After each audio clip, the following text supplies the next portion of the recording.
Blood sprayed the viewing window as Captain Marcus Hawkins blew the Kragnar's brains out the back of his skull. The once feared alien slaver gurgled and thrashed, then fell still, leaving only red droplets sliding down the glass. Hawkins stared grimly at the vast battlefield of wrecked ships, strewn corpses and drifting debris. This massacre finally proved it. Humans were the deadliest predators in the galaxy now. Just 50 years ago, humanity had cowered on Earth, helpless before the advanced alien empires that spanned the stars.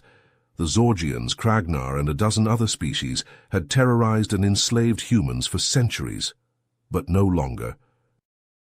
Earth had rallied united and dedicated itself to one purpose with single-minded intensity: survival, superiority, supremacy. Scientists invented quantum warping drives and antimatter cannons. Engineers constructed moon-sized forge worlds to churn out dreadnoughts and nova bombs. Soldiers became augmented super warriors, able to turn the tide of a battle single-handedly. Humanity was done being prey. Now they were the ultimate hunters.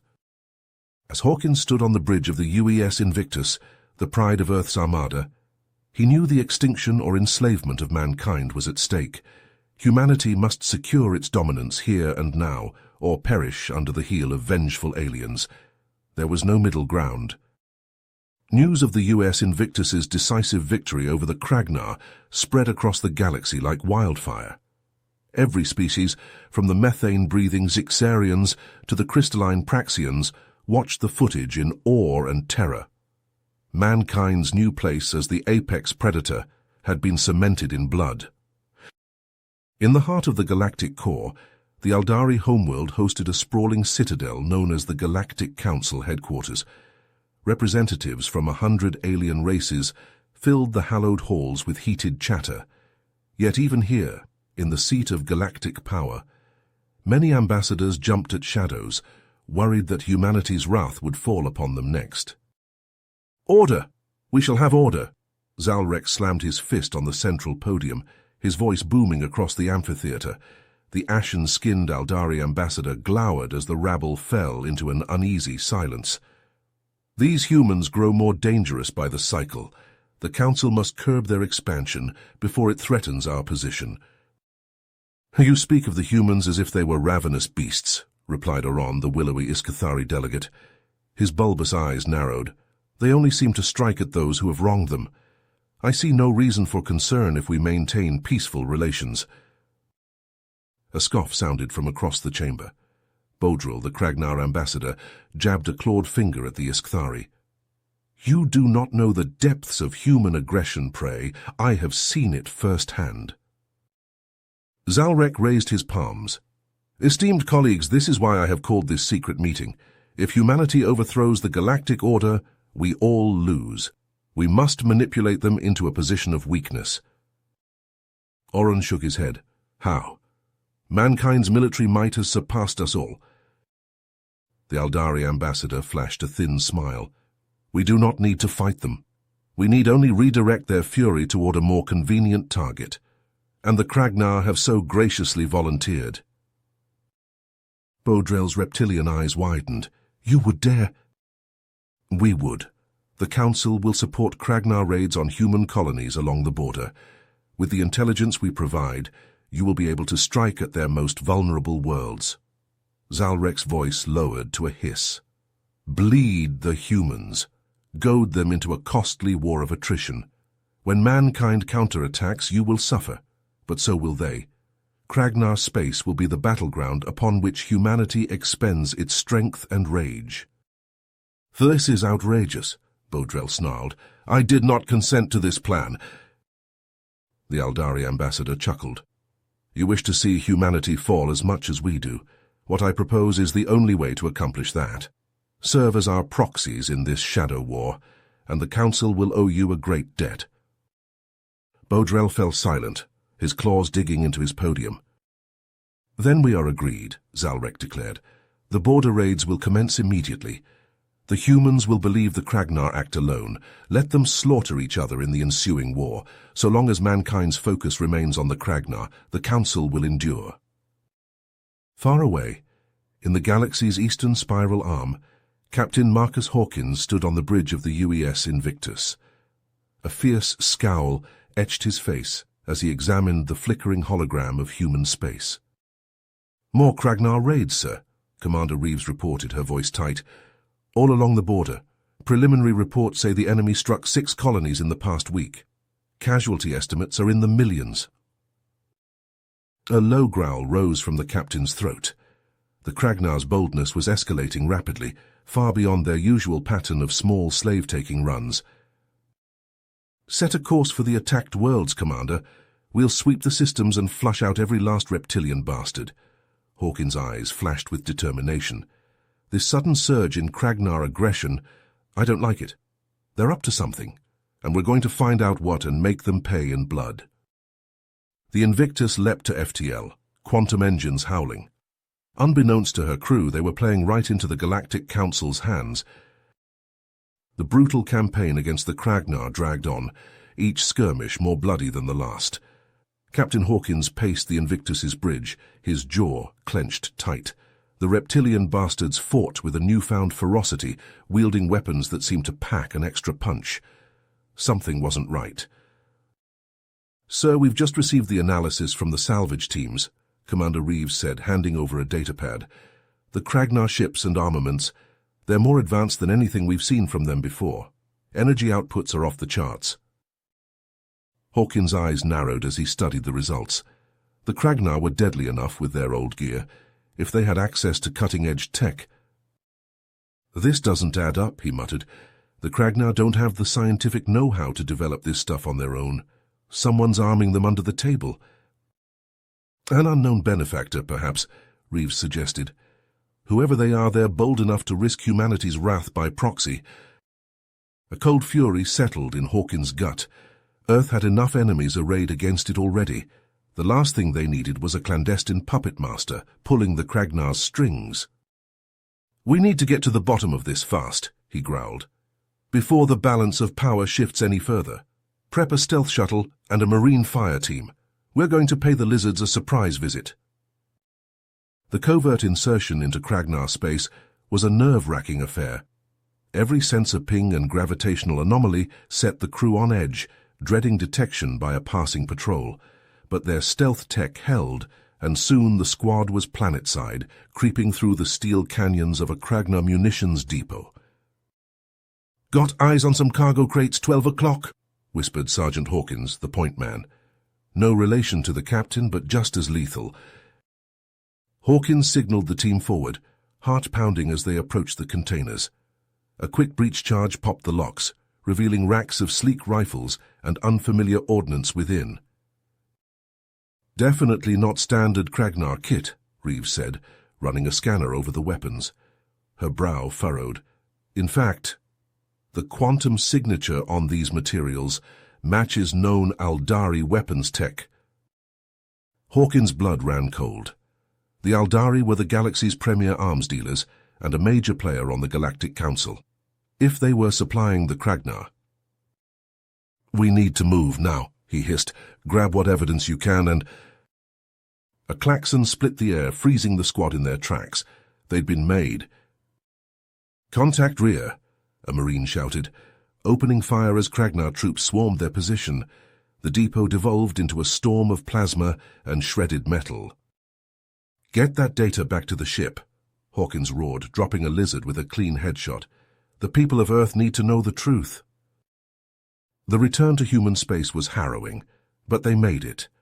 Hawkins strode into the United Earth government's chambers, evidence in hand, ready to blow the lid off the Council's treachery. But instead of shock and outrage, he was met with hesitation and fear from Earth's leaders. "Captain Hawkins, you must understand the precariousness of our position," the Prime Minister said, her face lined with worry. "The Galactic Council holds immense sway. To accuse them of conspiring against us, the political fallout could be catastrophic." "With respect, ma'am, the Aldari are already killing humans," Hawkins shot back. "Kragnar claws may be pulling the triggers, but Aldari guns are providing the ammo." A portly councillor shook his head. "The evidence is compelling, but circumstantial. We can't risk a diplomatic incident without ironclad proof. My constituents are tired of war. They want stability. Hawkins slammed his fist on the table, his temper fraying. Stability built on a lie is no stability at all. If we let the Council get away with this, we'll be fighting the entire galaxy before long.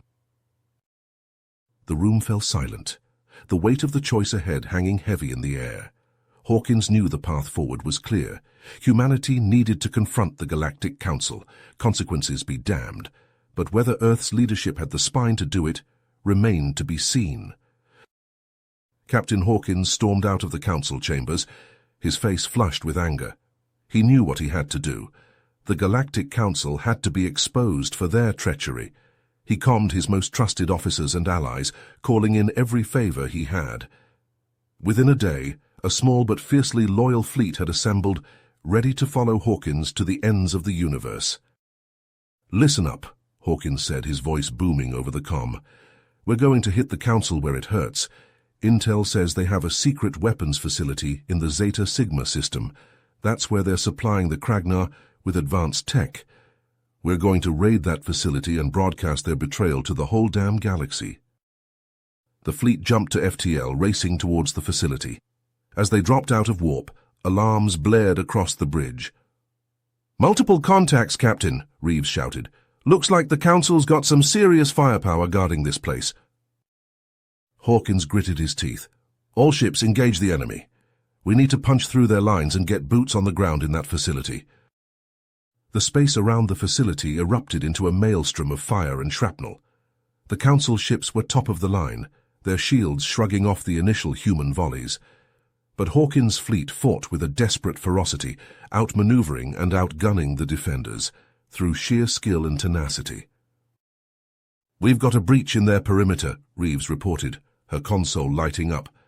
"Dropships are away, heading for the facility's surface." Hawkins nodded, his eyes never leaving the tactical display. "Get our hackers working on tapping into the facility's data network. We need that evidence." On the ground, Marines stormed the facility, blasting through Aldari and Kragnar troops alike. Sergeant Hawkins led the charge, his rifle spitting plasma as he advanced. "Fan out and secure the data cores," he barked. "Rook, Simmons, watch our flank. If the Council wants this place locked down so tight, you can bet there's some juicy intel here." As the Marines battled through the labyrinthine corridors, the fleet's hackers wormed their way into the facility's servers. Streams of data poured across the screens, detailing the extent of the Council's duplicity. Shipments of advanced weapons, backroom deals with the Kragnar, even plans for the next colonies to target. It was all there, plain as day. "We've got it, Captain," the lead hacker reported, triumph in his voice. "Enough evidence to bury the Council 10 times over. Transmitting now." Hawkins allowed himself a grim smile. "Broadcast it on every frequency, every channel. I want the whole galaxy to see the Galactic Council for the snakes they are." The data burst outward, racing across the stars. On 100 worlds, the Aldari ambassador's face appeared on screens and holo displays, caught red-handed in his schemes. The Council races erupted in shock and outrage. The Zorgians were among the first to denounce the Council, their ambassador slamming his fist on the podium. "The Zorgian people will not stand for this treachery," he bellowed. "We withdraw all support and recognition of the Galactic Council, effective immediately." Other races followed suit, the Council's unity fracturing before the galaxy's eyes. Protests raged on a dozen key worlds, the people demanding their leaders cut ties with the corrupt institution. In the heart of the Galactic Council headquarters, Ambassador Zalrek watched the unfolding chaos with a sinking heart. Everything he had worked for, the delicate balance of power he had cultivated for so long, it was all crumbling to dust. As emergency alerts flashed across his console and panicked aides rushed in and out, he knew there was only one desperate option left. With shaking hands, he opened a communication channel to Earth's leaders. "People of Earth," he began, his voice strained. "In light of recent events, the Galactic Council wishes to open negotiations for a truce. I have made grave mistakes. Let us begin a dialogue. to prevent further bloodshed and chart a new path forward. He cut the transmission, slumping back in his chair. The humans would accept his offer, or they wouldn't. Either way, the galaxy had changed irrevocably this day. The Council's era of unchallenged dominance was over. A new power had risen, and its name was humanity. Light years away in the Zeta Sigma system, Captain Hawkins watched the Council facility burn, the flames of its destruction mirroring the fire in his heart. The truth was out there now. The Council's machinations had been dragged into the light. But as he looked out at the stars, he knew this was only the beginning. Earth had shown its strength today, and the galaxy would never be the same. With a final nod to his crew, Hawkins turned back to the bridge. "Set a course for home, Commander. We've got a war to win." Captain Hawkins stood before the Earth's united government, his posture straight and unyielding.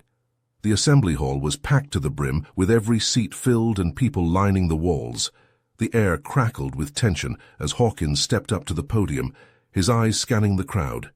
He could see the hope and anger in their faces, the desire for justice and retribution. "People of Earth," Hawkins began, his voice booming through the hall, "the Galactic Council has betrayed us. They have conspired with our enemies, armed the Kragnar with advanced weapons, and tried to undermine our very existence. And now they come to us with an offer of peace. No, I say we reject their offer. I say we show them the true strength of humanity." The crowd erupted in cheers, fists pumping the air. Hawkins waited for the noise to die down before continuing. "For too long, we have been subject to the whims of alien powers. For too long, we have been looked down upon, seen as weak and primitive. No more. It is time for us to take our rightful place in the galaxy as the dominant force. We will not compromise with those who seek to destroy us. We will not bow to their demands. We will fight, and we will win." The cheers grew louder, echoing off the walls. Hawkins could feel the energy of the crowd, their determination and their fury. "I stand before you today, not just as a soldier, but as a citizen of Earth. I have seen firsthand the treachery of the Galactic Council. I have fought against their pawns, the Kragnar, and I tell you now, we must not rest until the Council is dismantled and human supremacy is established. We must send a message to the galaxy that we will not be trifled with, that we will not be underestimated. We are humanity, and we will prevail." The crowd was on their feet now, chanting Hawkins' name. He stepped back from the podium, his heart pounding with the weight of the moment. The Prime Minister approached him, her face set with determination. "Captain Hawkins, the people have spoken. The United Government hereby grants you command of the largest fleet ever assembled in human history. Your mission is to confront the Galactic Council and their Kragnar allies, and to secure humanity's place as the galaxy's undisputed masters. You have our full support." Hawkins nodded, his mind already racing with plans and strategies. "I won't let you down, ma'am. I won't let Earth down." As he strode out of the assembly hall, Hawkins was met by a sea of reporters and well-wishers. He pushed through the crowd, his focus solely on the task ahead. There was no time for celebration, no time for rest. The fleet was waiting, and the galaxy was watching. On board the UES Invictus, Hawkins stood on the bridge, watching as ship after ship fell into formation around them. It was a sight to behold, a testament to human ingenuity and determination. Cruisers, dreadnoughts, carriers, all the might of Earth, ready to strike at the heart of the Council. "All ships, prepare for FTL jump," Hawkins ordered, his voice steady. "Our target is the Galactic Council headquarters. We will hit them hard and fast, and we will not stop until their flag is torn down and replaced with our own." As the fleet jumped to FTL, stars stretching into infinite lines, Hawkins allowed himself a moment of reflection. He thought back to the early days of the war, when humanity was on the brink of extinction. He remembered the fear and the desperation, the sense that they were fighting a losing battle. But they had persevered. They had adapted and innovated, had turned their weaknesses into strengths, and now they were the ones on the offensive, the ones setting the terms of engagement. It had been a long and bloody road to get to this point. Hawkins had lost friends and comrades, had seen worlds burn and cities crumble, but he knew that every sacrifice, every loss, had been for a greater purpose. Humanity was fighting for its right to exist, for its right to chart its own course in the stars. And as the fleet hurtled through the void, Hawkins knew that the true test was yet to come. The Galactic Council would not go down without a fight. They would throw everything they had at the humans, every dirty trick and underhanded tactic. But Hawkins was ready, his crew was ready, humanity was ready. The galaxy would tremble before the might of Earth, and all would know the name of Captain Marcus Hawkins, the man who led humanity to its rightful place among the stars. You have reached the end of the story. If you enjoyed this story and want to support us, please leave a like and subscribe to our channel, and for every comment that says 88, I will heart every single one of them. Thank you for your time.